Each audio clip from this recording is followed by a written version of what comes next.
నమస్తే మిత్రులారా, నేను అడ్వకేట్ చౌహాన్.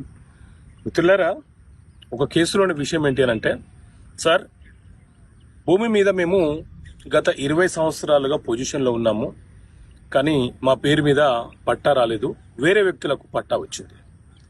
ఇప్పుడు మేము ఈ భూమి మీద పట్టా పొందే అవకాశం ఉంటుందా? అసలు ఏం చేయాలి మేము? సో మిత్రులారా, సాధారణంగా మన దేశంలో ఉన్న సివిల్ చట్టాల ప్రకారంగా ఎవరైనా ఒక వ్యక్తి ఒక ప్రైవేట్ భూమిలో 12 సంవత్సరాలుగా కంటిన్యూస్గా ఎలాంటి కోర్టు డిస్ప్యూట్స్ లేకుండా, ఎలాంటి వివాదాలు వ్యక్తుల మధ్య లేకుండా మనమే 12 సంవత్సరాలుగా సాగు చేసుకుంటూ ఉంటే ఆ భూమి మీద మనము హక్కును కోరే అవకాశం ఉంటుంది. దాన్నే టైటిల్ అండ్ అడ్వర్స్ పొజిషన్ అని పిలుస్తుంటాం.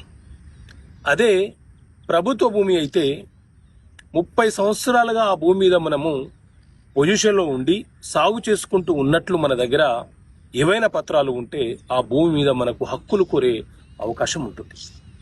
సో వేరే వ్యక్తుల మీద టైటిల్స్ ఉండి మనం పొజిషన్లో ఉన్న సందర్భాలలో ఆ పొజిషన్లో మనం ఉన్నట్లు రెవెన్యూ అధికారుల చేత ఒక పంచనామా రిపోర్టు తీసుకొని దాన్ని బేస్ చేసుకొని పొజిషన్ సర్టిఫికేట్ లేకపోతే ఎంజాయ్మెంట్ సర్టిఫికేట్ తీసుకొని మనం న్యాయస్థానంలో టైటిల్ అడిగే అవకాశం